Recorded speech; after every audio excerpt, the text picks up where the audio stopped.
Hi, pal. Greetings from the peaceful time capsule sleep narrative. Amir is my name. It is a wonderful honor for me to be the voice you hear before you go to sleep tonight, since I am an Irish storyteller. I'm continuing my dull series tonight, where we discover very dull people, locations, or perhaps both. And the tale from tonight is a prime example. We're going to the world's most dull hotel. We'll find out about its extremely dull guests and dull items. And ideally, it's just the proper blend of dullness and humor to make you smile as you go to sleep. I sincerely hope you enjoy it. All right, let's start with the relaxation exercise, which will take a few minutes before the bedtime story for tonight. As I count down from 10 to 1, I'm going to relax. And let yourself let go more and more as I do. 10. Feel the bed stability underneath you, or whatever you're lying on tonight, like the floor. Feel the earth's unwavering support beneath that. Support is always available for this. The assistance we receive from the planet, our home. Additionally, once you realize that support, try to let go a bit more. Now let go of anything you may be clutching a bit more. 9. You're secure. This evening, let my voice be your companion, to serve as a guide that leads you to relaxation, tranquility, release, and relaxation. Be assured that my voice will only ever lead you to secure locations, places of enchantment, wonder, and kindness. 8. The day is over. Whatever has happened has happened. Whatever happens will happen. So, whatever you're thinking about tonight regarding the past and the future, know that they are not useful right now. Avoid attempting to combat them. Take them as they are. Thoughts are things that you may readily let go of. They are not you. At this moment, see them when they arrive, and then watch them depart like clouds moving through a starry sky or leaves on a river illuminated by the moon. You are a 7-timer of peace. It's always there. It's always a friend. It is only awaiting discovery, awaiting to be sensed. See if you can find that tranquility tonight. Resides within of you. Tonight, let that tranquility be a comfort, to enable it to softly radiate throughout your body, enabling your body and mind to unwind and let go. Out of 6, now is your time. Now is your moment. Rest is something you deserve. Peace is something you deserve. Everyone does. Give yourself permission to let go more and more because of that truth. Let's take it slow now and enjoy this moment. More and more. 5. You no longer need to carry anything. There is nowhere for you to go. There is nothing to do right now. You're at liberty. Now is your moment. Take pleasure in that truth. Look for the comfort in that reality. 4. Let's be a bit thankful now. Thankfulness for the small things in life. The place you're staying at tonight. Your loved ones are your lifeblood. Step 3. Start using your creativity. Now start to notice a building that looks really dull. It's so uninteresting that you wouldn't even realize it was a hotel. You're going to hear about the extremely dull lives that go on behind these dull-looking walls, and it's pouring. Second, make another check-in with your body. Your body has put in a lot of effort today. Let it sit for a while. And 1. As I tell you the sleep narrative for tonight, I'm letting go completely. Sleep story: the motel, perhaps choosing to be considerate of its occupants, sat peacefully on its section of road, slightly back from the pavement. All of its windows were precisely the same size and positioned as one might anticipate, arranged in rows that gave the entire structure a slightly somber appearance. From one end of the structure to the other, the curtains hanging within the windows were all the same neutral tint. Therefore, it was still difficult to imagine nobody ever opens them or closes them. As if it didn't want anyone to be confused about what it was or where to find it, the sign over the entrance simply said hotel, followed by the street's name. Over time, the sign's letters had somewhat faded, but maintained enough clarity to carry out their duties. There were a fair number of parking spots in the lot in front, most of which were occupied, but you hardly ever saw somebody going in or out of a car. There were sliding doors at the entrance, and they always seemed to take a little longer than anticipated. Opening, just enough to get you to pause, never dramatically late. The reception desk shape could just be seen within. The tidy, tiny mint dish, the year-round, dim, comforting warmth of the lamp that was there. The motel was operated by a man named Kenneth, and everything about it seemed to softly convey, "This is fine." For 12 years, Kenneth had served as the manager. However, he would need to pause and reflect if you asked him how long he had been employed there. He had the kind of face that seems to have been made for a courteous nod. He always combed his hair in the same way, as if he had previously instructed it, and had never doubted it again. Angela, who worked with Kenneth, handled the majority of the check-ins. Without uttering more than 3 words, Angela had mastered the art of passing a key card. She sounded nice yet static, as if she had only ever recorded herself, and was just replaying it each time. Even after a long shift, her hair remained in a tidy bun that never seemed to come free. Martin was another employee who worked nights. Because it was the only time he could be certain nothing significant would happen, Martin liked working the night shift. His work largely involved sitting behind the desk and listening to the vending machine hum, although he would periodically get up to check if the corridor was still there. Irina and Mela were a quiet couple who worked in housekeeping. With fresh towels in hand and frequent nods, they strolled through the hotel at a steady pace. They hardly ever talked to visitors unless they were specifically requested, such as, "Do you have an extra pillow?" which was always answered in the affirmative. Paula was in charge of breakfast. Every morning, she proceeded at the same speed, silently arranging dishes and glasses until the entire space appeared prepared for its intended use. She spoke mostly via her eyebrows. There was a tiny elevation to signify the arrival of fresh rolls. A slight decrease if the coffee maker wasn't working as quickly as normal. Christy, who liked maintaining consistency, was the chef. This kitchen was powered by a gently beat, stirring, chopping, and tasting. He was renowned for precisely 3 dishes, and one of the 3 items would be served to anyone who asked for anything else. The handyman was Victor, but you would only ever see him when something broke, and then just for a short time. Victor had disappeared once more before the issue was resolved. He appeared to be able to predict when a light bulb would flicker, before it truly replaced it and materialized almost mysteriously. Last but not least was Lorana, who was employed in the building's rear laundry room. Nobody knew exactly how she always prior to the requests being made. It was known which guests had asked for additional towels. However, she did. She murmured in a low voice that reverberated throughout the linen room. I'll now tell you about a typical day in the lives of it seemed like the most dull hotel in the world. 6:43 a.m. Quiet night on the only sheet of paper he'd used in 8 hours, Martin wrote. He omitted the full stop. For that early in the morning, it seemed too certain. Since the pen would wait patiently until the following night, he put it back in the exact same groove on the desk. After that, he put on his coat, stood up, and stretched just enough to make his back click once. 6:49 a.m. Kenneth showed up. He looked slowly toward the lobby. When you expect a room to seem the same, you look at it, and it did. He removed his rain jacket and hung it up after shaking his umbrella out of the rain outdoors, on a stand for coats. He then hurried over to the stack of pamphlets and used the flat of his hand to press them, lining them up like submissive troops, straightening them. About 2 weeks ago, someone had taken one, and he wanted to make sure they were prepared for the next potential buyer.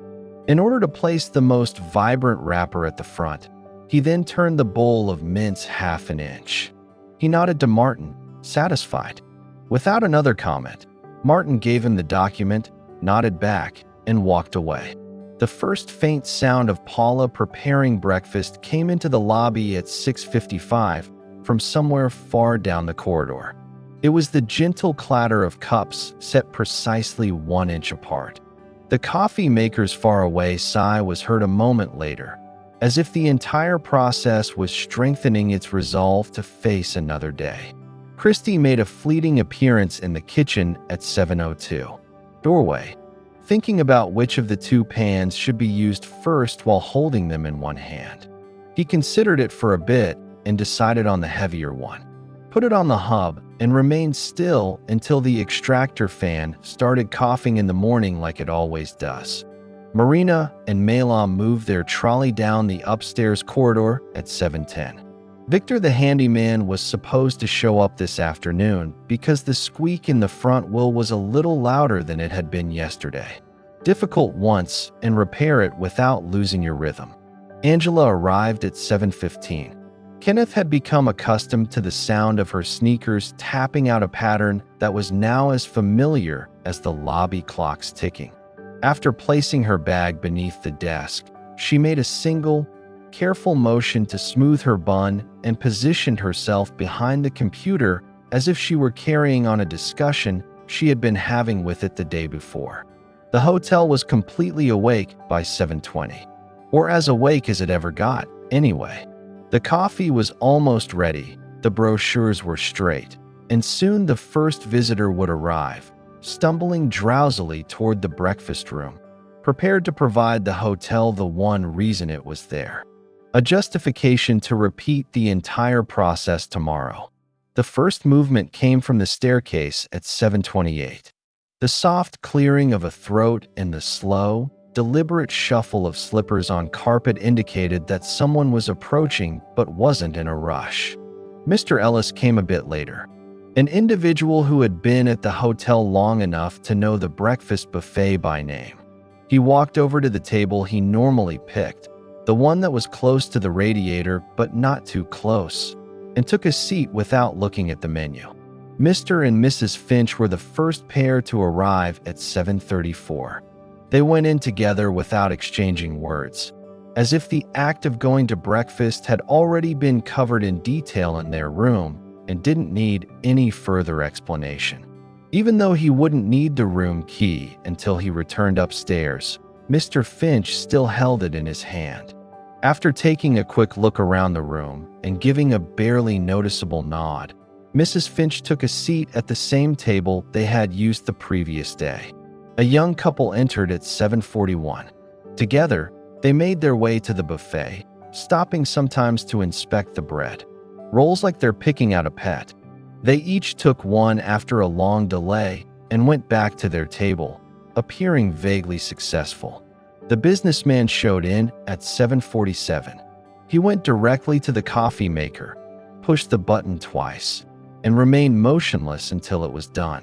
He then took the cup, took a sip, and nodded slightly to himself. He sat down at a table near the door, seemingly ready to depart at any time, but he never did until he gave a nod that said, "Yes, this will do." Breakfast was finished. At 7:53, music, an old woman showed there with her handbag in both hands, as if it held something extremely valuable, although it most likely didn't. She picked a table by the window, set the purse on the chair across from her, and gave it a single pat, as if letting it know it could remain there. A mother and her young boy entered at 8 o'clock. In roughly 3 seconds, the youngster pointed first to the cereal, then to the juicer, and last to the vacant chair he wished to occupy. Closely following, his mother carried her plate as if it were a slightly dangerous experiment. She hoped it would work. Finally, at 8:07, a lone older man showed up. His movements were quiet and deliberate, as if he didn't want to disturb the chairs or anything else in the room. After selecting a table in the distant corner, he put his napkin on his lap and sat still for a while, prior to starting to consider what you want to eat. The first person to move was Mr. Ellis. He went over to the toaster, chose a piece of bread, and stood there watching it toast with the type of concentration typically reserved for significant life events. When it popped up, he carefully examined both sides, flipped it over in his hand as if weighing all possible options, and then reinserted it for precisely one more cycle. This was what he did each morning, and the outcome was the same each morning. Mrs. Finch said, "Jam," after Mr. and Mrs. Finch sat in silence. She had already reached for the little plate, but Mr. Finch nodded and handed it to her. Next, he placed his napkin on his lap after carefully folding it in half. He did this after each tea drink, as if the napkin had changed shape in the previous half hour. After discussing their cereal options in whispers, the young pair decided to share one bowl of each cereal after initially opting on cornflakes and then muesli. They switched bowls twice after they sat down, before deciding which one to eat from. Thus, they ended up with the same setup as before. Without altering his look, the businessman refilled his coffee cup, rose up, and went back to his table. He took out a little notebook, gazed at a blank page for a few minutes before closing it once more with a rather satisfied expression, as if a choice had been made. The old woman carefully stirred her tea because she had something to do, not because it needed to be stirred. The spoon was then set on the saucer, shifted it to the left by half an inch, gave it great thought, and then moved it back. She gave her purse a quick pat, gave a small nod, and started to butter her toast, as if someone had just figured out a puzzle. A tiny bit of orange juice was spilled on the table by the youngster.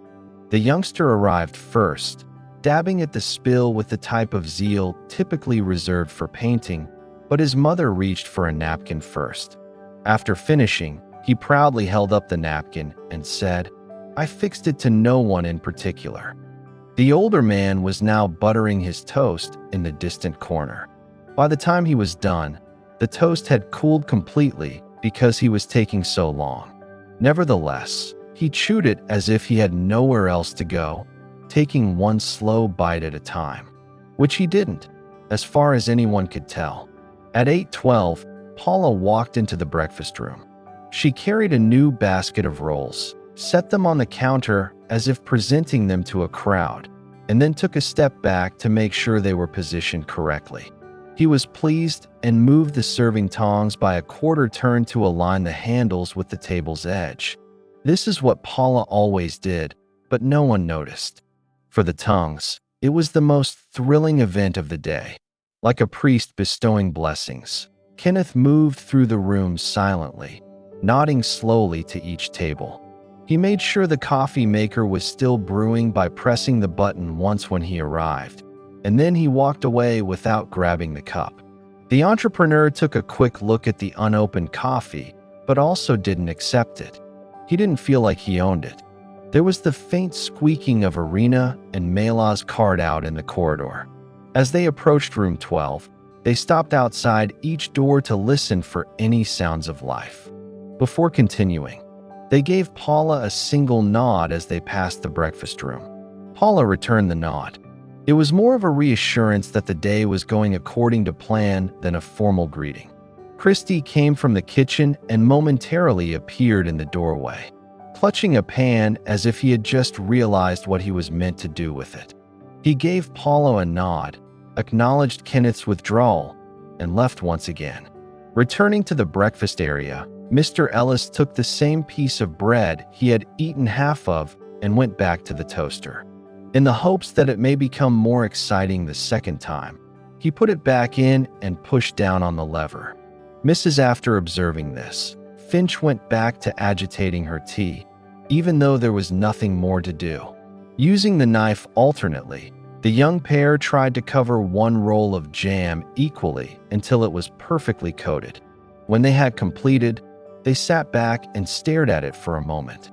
Then, like they had done yesterday, and of toast, checked the plate to make sure it was empty, then gently got up, allowing the chair to scuff the floor. He partially pushed the chair back beneath the table, only enough to inform everyone that he would not be coming back. He gave Paula a single nod, and she returned the gesture with the solemnity of a person praising a job well done. The Finches remained silent for a few more minutes until Mrs. Finch eventually said tea. Mr. After glancing at the empty pot and then back at her, Finch answered, no.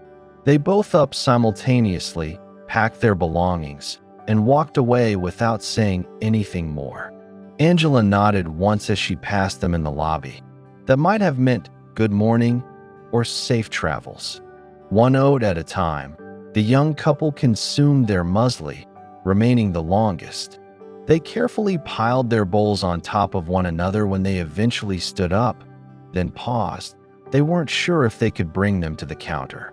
They paused for a while before leaving the bowls alone, then left hand in hand, looking back once as if concerned that the bowls may feel deserted.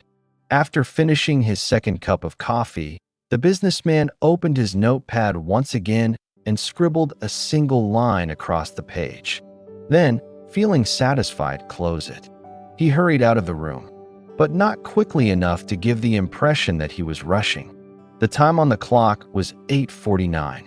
The old woman was last. After her tea was finished, she sat in silence for a few minutes, staring out of the window, as if anticipating an event outside. It didn't. After a while, she gave her handbag another pat, got to her feet, and left with the slow assurance of someone who has nothing else to do that day. The last to depart were the youngster and his mother. It took a long time since he insisted on taking his own plate to the counter, pausing twice to carefully balance it in his hands.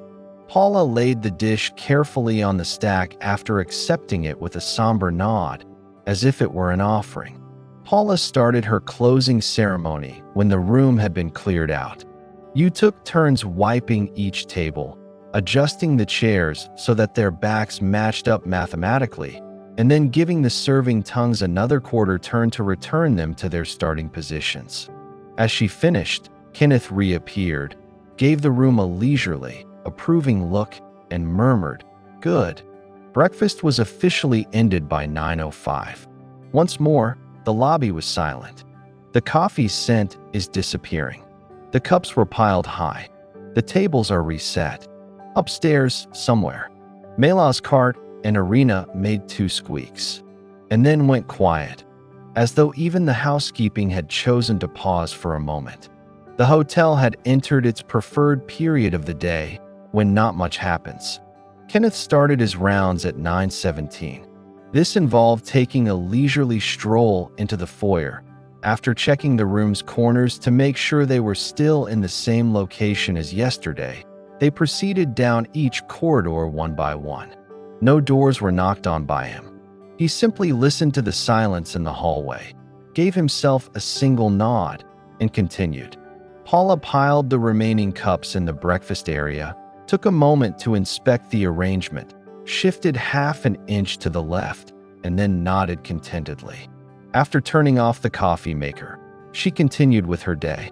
When a guest arrived, Angela was behind the reception counter, quietly and precisely slipping key cards back into their slots. He was a man with a towel slung over his shoulder and a face that was vaguely perplexed. He stated Shio was slow. The nod of someone who had heard this before was given by Angela. Then, on a notepad that was already half full of similar entries, he scrawled something. She told him it would be taken care of, which, in hotel parlance, meant Victor would be told the next time he wandered through. It was 9:42 when Victor showed up. He appeared to be here for a mechanical task because he was carrying a screwdriver and a tiny bottle of oil. However, it was never apparent if he had already corrected anything and was merely holding the tools for effect, or if he was on his way to do so. The slow shower, Kenneth said. Victor gave a single nod and proceeded to the stairs, and vanished for 20 minutes, then came back, nodded once again, and replaced the screwdriver in his pocket. Presumably the shower had been taken care of. The lobby plant received its weekly report at 10:05. Watering. As usual, Kenneth poured precisely the same volume of water. Not enough to promote needless development, but enough to sustain the plant. He used a tissue to wipe one leaf. took a step back and thought about his job. It had the same appearance as previously, which was what he wanted. The gentle, constant rhythm of folks who had mastered their pattern could be heard somewhere upstairs as Arena and Mela opened and closed doors. On the route to room 14, the trolley made a single squeak, which was sufficient to remind Kenneth that Victor would have to bring the oil back later. The lobby clock chimed softly at 11 o'clock, not because it was a particularly significant hour, but because at 11 o'clock it did just that. After looking up from the computer, Angela gave herself a nod and resumed her previous task. The hotel began its quietest part of the day, content that the morning had gone well as planned. A delivery van arrived at the parking lot at 12:15, its tires hissing wetly across the puddles. Observing it from the front desk, Kenneth stood for a whole minute with his hands on the counter, watching the raindrops fall off the van's mirrors. Kenneth handed the pen from the chain to the driver as he entered, leaving faint footprints on the lobby floor. He waited for the man to sign, then gently rotated the clipboard to appreciate how neatly the signature was done. Christy nodded once and replaced the extractor fan after raising the cover of a simmering pot in the kitchen and allowing the steam to slowly climb toward it. Cover. The high window over the sink was gently touched by the rain, creating slender streams that converged and descended in leisurely rows. The vending machine beeped again at 12:42. Against the gentle putter outside, the sound was abnormally loud. Crisps empty on her pad. Victor was summoned. Angela wrote after walking up, pressing the button herself, and standing for a while listening to the rain on the entrance's glass doors. She then nodded solemnly. With his shoes leaving little, exact wet footprints on the floor by the entrance, he knelt in front of the machine, tapped it softly until the packet fell, then carefully placed it on top and walked away without saying a word. The hours passed by like rain cascading down the windows. At 1400, Kenneth polished the bell on the reception desk, stood listening to the sound of water outside, and then gave the bell a little shake. Occasionally, the visitor would traverse the lobby, stopping just long enough to shake a wet umbrella or take a quick look at the puddles outside before returning upstairs. Kenneth nodded contentedly and returned to organizing the pile of pamphlets at the entrance after the experimental tap rang once. A bright, tiny note that sounded strangely happy against the muted day. In room 8, at 1410, Mr. Ellis turned on the television and saw the same soap opera he had been half watching the day before, lying back on the bed, which had curled slightly at the corners from the dump air. Mr. Ellis blinked slowly once, then resumed staring at the TV, his hands folded neatly on his stomach, observing in absolute quiet while a character on the screen shouted something dramatic. He thought about getting up during the commercial break, sat forward a little, then lay back down without moving, and when the show ended, he remained in one spot for a full minute, watching the credits roll before turning off the TV. At 1418, Mrs. Finch put down her magazine in room 10 and said, "Tay." Mr. Finch nodded, folding his arms with a silent sense of completeness, and observed her plugging the kettle in. While the water boiled, they sat quietly, then took their initial drinks after stirring their cups for longer than was necessary. When they were done, Mr. Finch placed his cup precisely where it appeared as though the ring mark from yesterday's cup was purposefully finishing a pattern. The young couple in room 15 woke up from their slumber at 1425, as if prompted by an unseen alarm clock. For a while, they lay on their backs and gazed at the ceiling. Prior to one of them asking if they ought to go, the other person recommended that they hold off until later. After making that choice, they both remained in the same spot, seemingly satisfied to let time determine when it will arrive. In room 18 at 1433, after a while, the businessman entered 3 phrases into his laptop, read them, erased them, and then typed them again. He poured himself another cup of coffee after leaning back in the chair and looking at the screen as though he was waiting for a better idea. Coffee, even when the first one is still half gone. The elderly woman in room 21 put a single word on her crossword puzzle at 1442. Puzzle, carefully closed the book and set it on the bedside. Precise right angle to the side table. For some minutes, she sat silently with her hands folded and didn't look at anything. The puzzle book was then opened once more. With the atmosphere of someone settling in for a long afternoon, he started a new clue. The child had made a narrow obstacle course in room 24 at 1450 by lining up every pillow from both beds along the floor. Without glancing up, his mother warned him to exercise caution as she read a pamphlet. He laughed until nearly 1500, bouncing thrice from pillow to pillow before crashing onto the carpet. At 1505 and 27, room, when the elder man turned on the TV, a nature show featuring a heron standing motionless in a river was playing. He sat observing the heron as if they were engaged in a silent competition. He gave a single, contented nod when the heron eventually moved, then shut off the TV once more. At 1605, Mr. got out of bed, put on his cardigan, and smoothed the blanket with both hands. With the silent intent of a man going nowhere at all, he opened the curtains half an inch more than they had been during the day, glanced outside for a moment, and then walked out of the room. Urgent. Mrs. Finch started rearranging the magazines in her suitcase according to the sequence she had read them in room 10 at 1615. While Mr. before throwing the empty tea packet in the trash, Finch folded it in half. At precisely 1620, they both stood up, put on their jackets, and walked out of the room silently. 15 in room 15 at 1628 at last, the young couple decided they might go downstairs to check on the situation. At the same moment, they each tied their shoe laces with equal amounts of effort, and were little pleased with themselves as they walked out of the room. With a quiet but intentional click, the businessman in room 18 closed his laptop at 1635 and sat down directly in the chair before heading out of the room. On his way down the hallway, he looked at his watch twice, although he had nothing specific to be on time for. 1643 in room 21, as though getting ready for an examination, the old woman got up, wiped down the skirt of her dress, and carefully placed the crossword puzzle in her purse. With the calm touch of someone who checked even though he knew she had left nothing behind, he secured the door.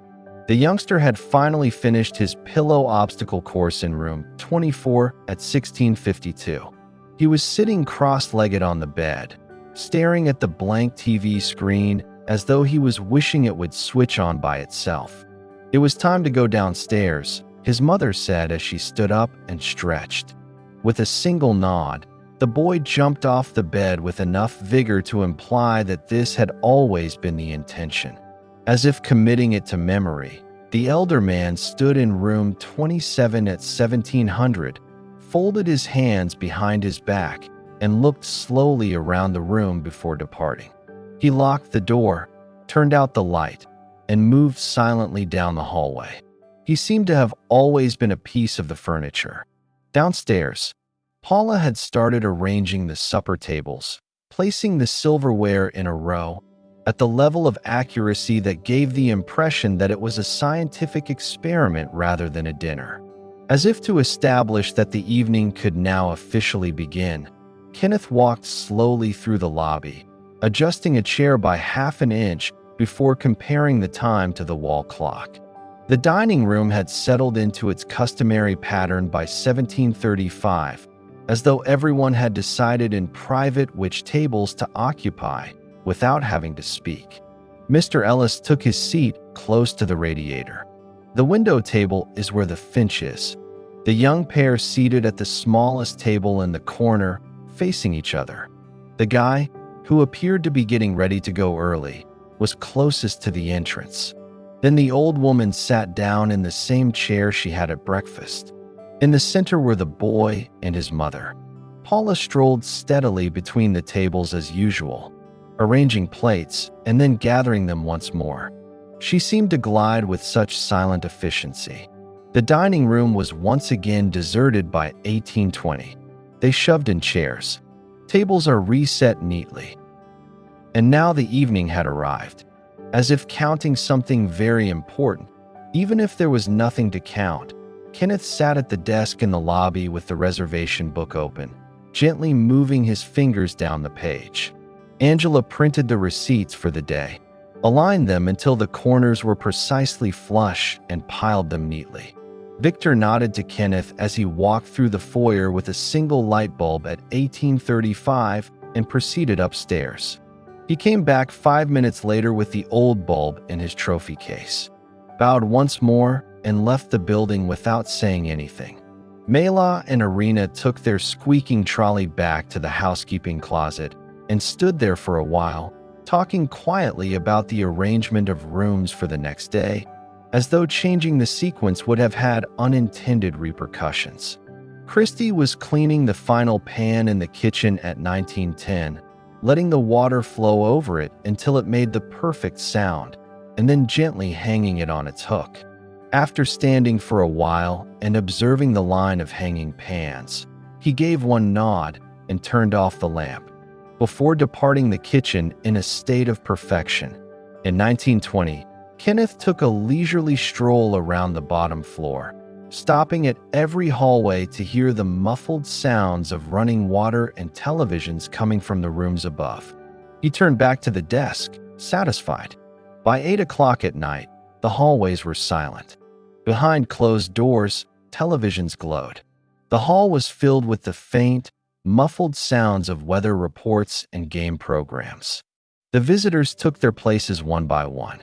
Mr. Ellis covered the back of the chair with his cardigan, the Finches arranging their garments for the following day.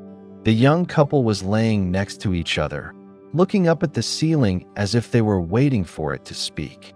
Kenneth turned off the overhead lights in the foyer, leaving only the desk lamp burning.